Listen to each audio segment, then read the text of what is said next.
ได้รับเป็นผู้บรรยายในหัวข้อเรื่องการวิ่งมาราธอนนะครับ มีใครอยากจะแนะนำตัวบ้างครับเชิญครับใช่ครับเต้ขอบคุณเต้นะครับใช่ครับขอบคุณไอซ์ครับตอบครับครับขอบคุณครับนะครับผมชื่อเฉลิมเกียรติชนะชาญครับชื่อเล่นชื่อปาร์คหรือเรียกกันว่าปาร์คก็ได้นะครับผมก่อนเริ่มการบรรยายครับผมอยากขอสอบถามนิดนึงครับมีใครรู้บ้างครับว่าการวิ่งมาราธอนนั้นนะครับวิ่งกันที่ระยะทางเท่าไหร่ครับเป็นกี่กิโลเมตรครับ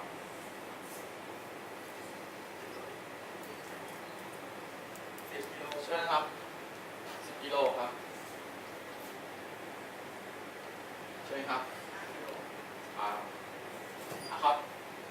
ซึ่งที่ต่อมาครับผมขอจดไว้ก่อนนะครับว่าเท่าไหร่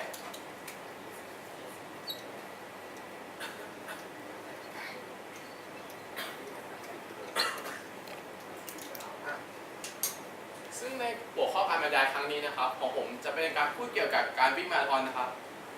ก็จะมีทั้งหมดนะครับเป็น4หัวข้อนะครับก็คือหัวข้อแรกมาราธอนนะครับผมจะพูดเกี่ยวกับว่ามาราธอนนั้นคืออะไรนะครับและเรื่องหัวข้อต่อไปนะครับก็คือ preparation นะครับก็คือการเตรียมตัวนะครับว่าเราจะต้องเตรียมตัวอะไรบ้างนะครับแล้วก็หัวข้อที่3นะครับเป็น practice คือการฝึกซ้อมครับเราจะฝึกซ้อมอย่างไรเพื่อให้เหมาะสมกับการวิ่งมาราธอนนะครับและหัวข้อต่อไปก็คือ beginner guide นะครับก็คือเป็นการแนะนำเกี่ยวกับผู้ที่จะเริ่มวิ่งนะครับเรามาที่หัวข้อแรกเลยนะครับมาราธอนนะครับเป็นการวิ่งแข่งขันที่ระยะทางทั้งหมด 42.195 กิโลเมตรนะครับโดยเป็นการเริ่มจะมีจุดเริ่มต้นก็คือตำนานของฟิลิปปิดิสครับก็คือว่าเป็นนักวิ่งผู้ส่งสารชาวกรีกนะครับส่งสารชัยชนะของชาวกรีกจากเมืองมาราธอนนะครับไปยังกรุงเอเธนส์นะครับซึ่งระยะทางที่เขาวิ่งทั้งหมดนะครับมีหลักฐานอยู่ที่ทั้งหมด 40 กิโลเมตรโดยผู้วิ่งคนนี้ครับพอวิ่งไปแจ้งข่าวเสร็จเขาก็เสียชีวิตทันทีเลยครับก็เลยเป็นที่มาของการวิ่งมาราธอนนะครับซึ่งประเภทของการวิ่งมาราธอนนะครับที่เรารู้จักกันทั้งหมดก็ที่ผมเอามาทั้งหมดมี5ระยะทางนะครับก็คือระยะทางแรกนะครับเป็นการวิ่งเล่นๆนะครับก็คือวิ่งกันสบายๆก็คือตั้งแต่ 3.5 ถึง 5 กิโลเมตรครับระยะทางต่อไปเป็นมินิมาราธอนนะครับอันนี้เป็นระยะทางที่นิยมที่สุดในประเทศไทยนะครับเพราะว่ามีการแข่งขันการวิ่งครับทุกอาทิตย์เลยครับสามารถหาตามได้ตามเว็บไซต์นะครับก็คือวิ่งที่ระยะ 10.5 กิโลเมตรครับและระยะทางต่อไปก็คือฮาล์ฟมาราธอนนะครับซึ่งระยะทางนี้ต้องมีการฝึกซ้อมมาอย่างดีนะครับถึงจะเริ่มวิ่งได้ก็คือระยะทางที่ 21 กิโลเมตรครับระยะทางต่อไปก็คือมาราธอนนะครับจะวิ่งที่ระยะทาง 12.195 กิโลเมตรนะครับและสำหรับระยะทางพิเศษนะครับคือระยะทางนี้ต้องมีการการันตีว่าคุณผ่านมาราธอนมาเยอะพอสมควรแล้วถึงจะวิ่งได้นะครับก็คือเป็นระยะทางที่มากกว่า 12.195 กิโลเมตรครับซึ่งในประเทศไทยที่ผมเคยเจอนะครับมีระยะทางการวิ่งก็คือเป็นระยะทางของจอมบึงครับก็คือวิ่งที่ 80 กิโลเมตรครับเรามาทำความเข้าใจก่อนนะครับว่าเราจะวิ่งกันอย่างไรถ้าเกิดคุณไม่ซ้อมครับเป็นอันตรายแน่นอนครับกีฬาประเภทนี้ขาดการฝึกซ้อมไม่ได้ครับคุณต้องมีการฝึกซ้อมที่สม่ำเสมอเพื่อเตรียมร่างกายให้พร้อมนะครับข้อ2ก็คือว่าถ้าเกิดอาการบาดเจ็บระหว่างที่คุณซ้อมผมขอแนะนำว่าให้คุณหยุดครับอย่าฝืนซ้อมต่อเพราะว่าถ้าเกิดคุณฝืนซ้อมต่อครับอาการบาดเจ็บนั้นจะสะสมและก็เป็นผลต่อไปในระยะยาวครับแล้วก็ถ้าเกิดหัวข้อต่อไปครับคือ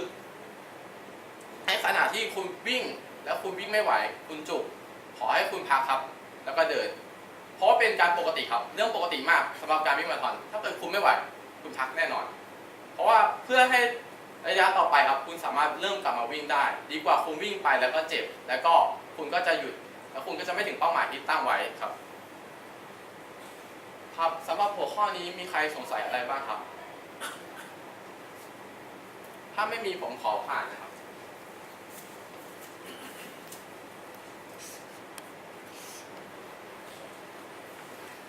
หัวข้อต่อไปครับก็คือการเตรียมตัวนะครับ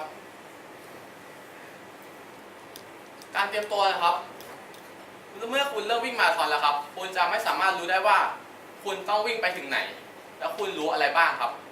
ก็คือระยะทางนั้นนะครับคุณไม่สามารถบอกได้เลยว่าจะเกิดอะไรขึ้น ต่อให้ฝนตกหรือว่ามีน้ำท่วมคุณก็ต้องวิ่งต่อไปครับเพราะว่าเป็นการแข่งขันเขาไม่ได้บอกว่าให้คุณหยุดอย่างผมครับก็เคยไปวิ่งที่รายการเป็นฝนตกก็วิ่งต่อไปจนฝนหยุดครับก็วิ่งต่อไปเรื่อยๆจนถึงเส้นชัยครับเพราะฉะนั้นเมื่อเราไม่รู้ว่าจะเกิดอะไรขึ้นข้างหน้าครับเราก็ต้องมีการเตรียมตัวครับโดยสิ่งแรกที่ผมจะนำเสนอครับก็คือเป็นการเตรียมอุปกรณ์นะครับอุปกรณ์ของเรามีอะไรบ้างนะครับก็คือมีรองเท้าเสื้อ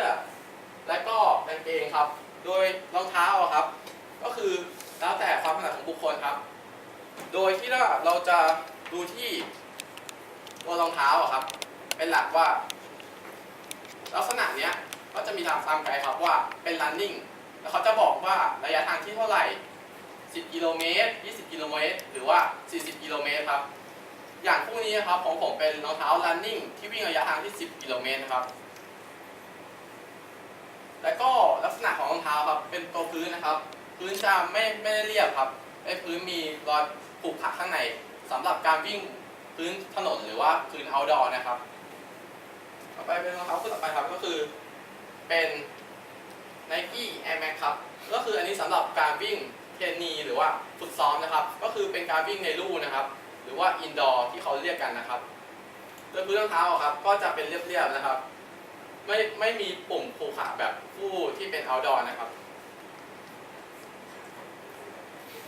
ต่อไปเป็นเสื้อผ้านะครับก็คือเสื้อตัวนี้ครับเป็นเสื้อสำหรับการวิ่งมีลักษณะเป็นแขนกุดนะครับแล้วก็คือลักษณะของมันจะเห็นได้ชัดว่าจะมีรูเยอะๆนะครับเพื่อสำหรับการระบายอากาศแล้วก็ระบายเหงื่อออกมานะครับ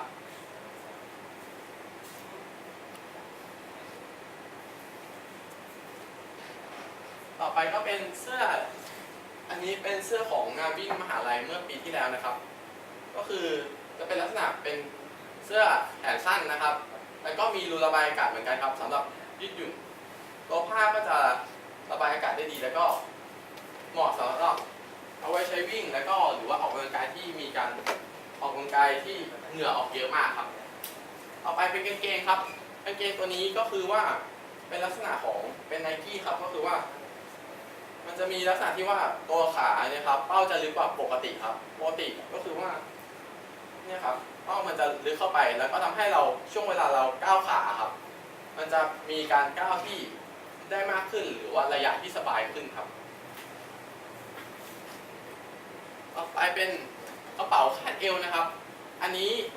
ผมแนะนำสำหรับผู้ที่เริ่มวิ่งหรือว่า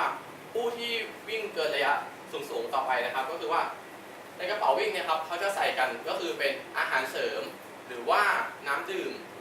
หรือว่าจะเป็นโทรศัพท์สำหรับเก็บของเล็กๆนะครับเอาไว้คาดเอวเวลาวิ่งนะครับ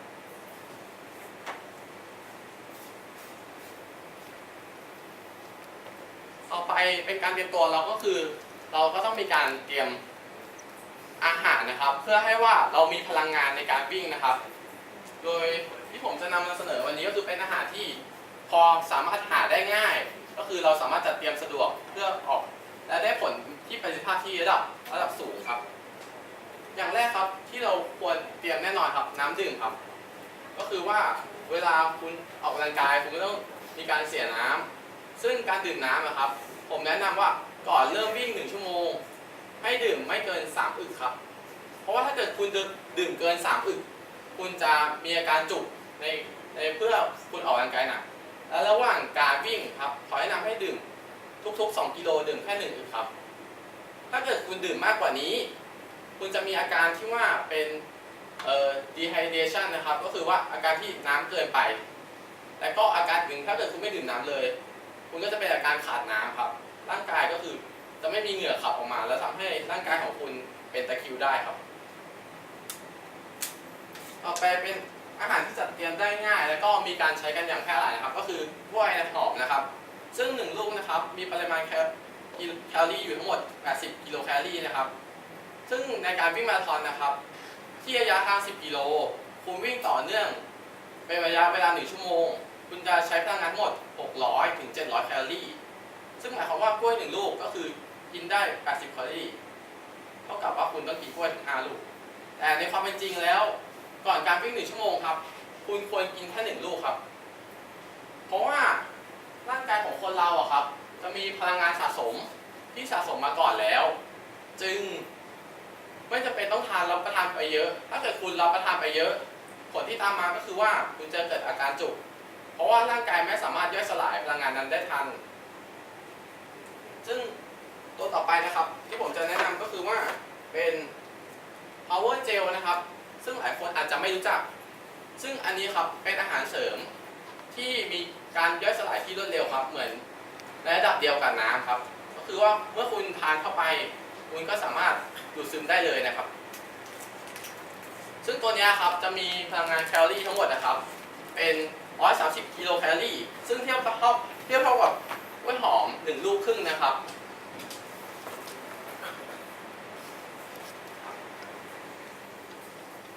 สำหรับขั้นตอนการเตรียมตัวครับมีใครมีคำถามไหมครับถ้าไม่มีผมขอผ่านนะครับ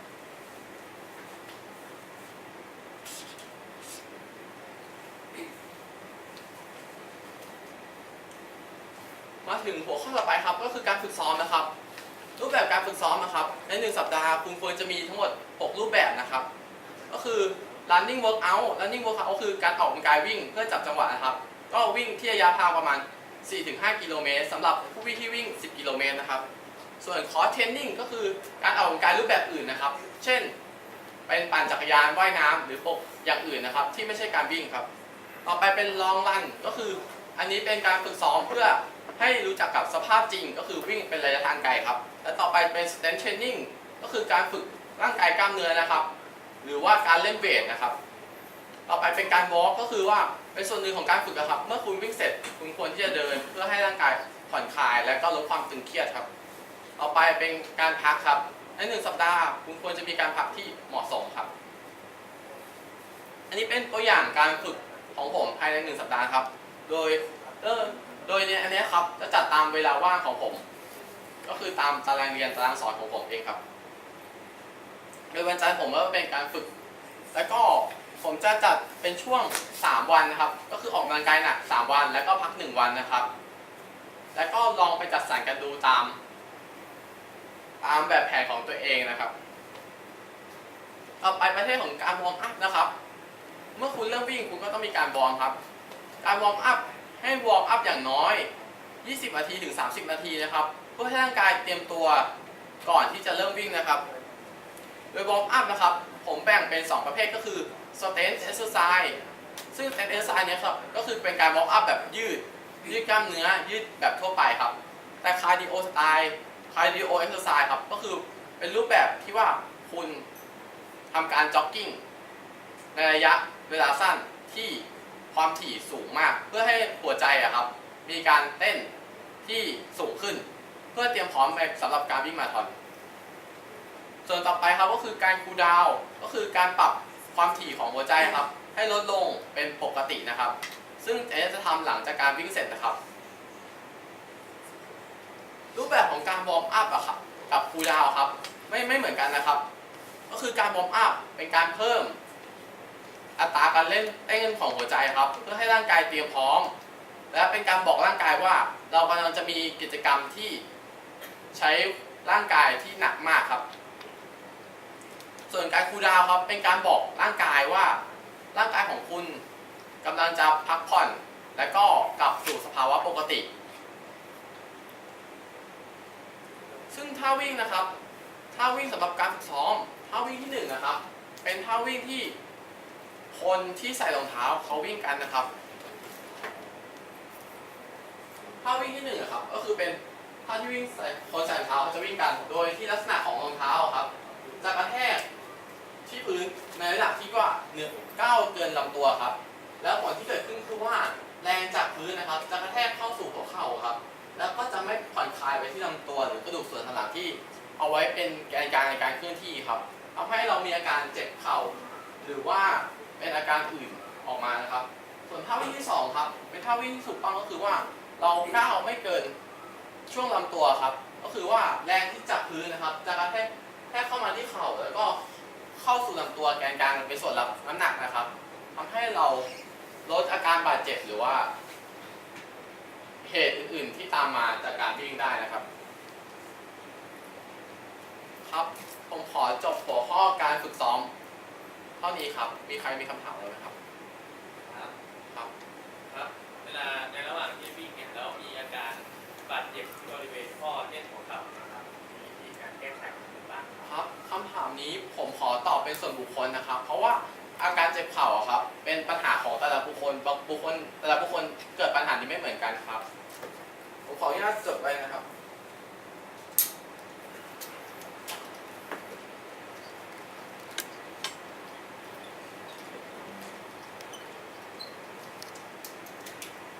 ครับมีใครมีคำถามอะไรอีกไหมครับ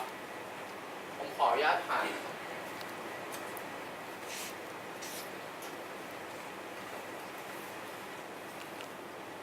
เอาไปเป็นการแนะนำสำหรับผู้เริ่มเล่นใหม่ผู้เริ่มวิ่งใหม่นะครับก็คือว่าขั้นตอนแรกเราควรตั้งเป้าหมายครับว่าเราจะตั้งเป้าหมายไว้ที่กี่กิโลเมตรและหลังจากนั้นเราก็ฝึกซ้อมตามเป้าหมายของเราครับก็คือว่ามีการวางแผนที่ดีเราก็จะแบบมีการทำให้เรามีชัยไปมากกว่าครึ่งแล้วครับเอาไปเป็นการสร้างแรงบันดาลใจนะครับก็คือว่าสมมุติว่าคุณซ้อมวิ่งเป็นระยะทาง10กิโลเมตรครับเท่ากับว่าคุณวิ่งที่ระยะทางเดิมๆลักษณะจะเหมือนเดิมทำให้คุณเกิดอาการเบื่อครับเราควรที่ไม่มีการจินตนาการครับว่าเราวิ่งไปอย่างอื่นวิ่งไปหาอะไรบางอย่างครับเพื่อที่ว่าเป็นการหลอกตัวเองครับว่าใกล้จะถึงแล้วหรือว่า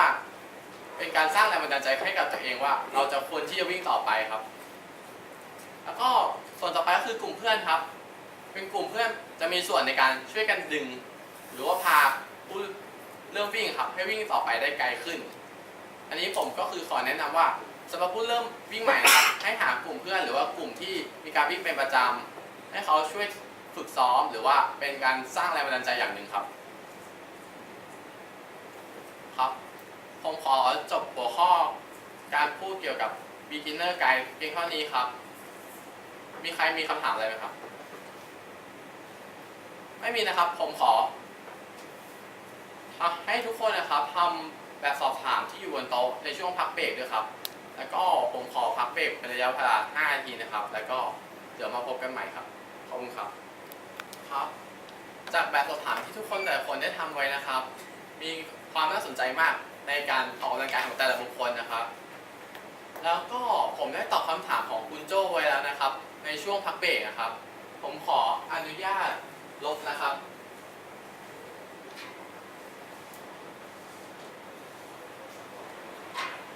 แล้วก็หัวข้อของ beginner guide ครับผมได้พูดจบแล้วผมก็ขอข้ามนะครับ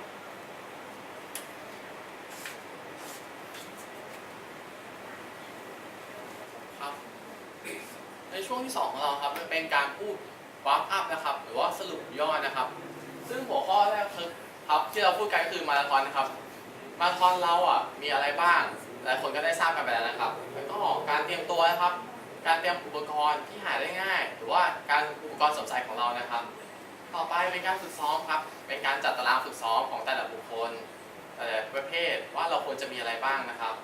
แล้วก็เป็นการ beginner guide ครับก็เป็นการแนะนำว่าเราควรจะฝึกซ้อมอย่างไรสร้างแรงบันดาลใจอย่างไรนะครับแล้วก็ผมก็มีแบบสอบถามนะครับให้ผู้เข้าร่วมครับแต่ละคนทำแบบสอบถามด้วยครับผ่าน QR code นี้แล้วก็รบกวนตอบกลับผมครับภายใน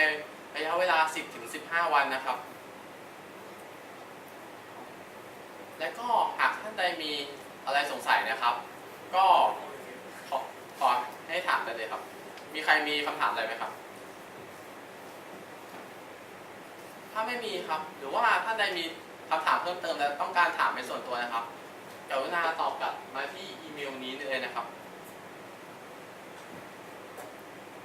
ขอบคุณครับ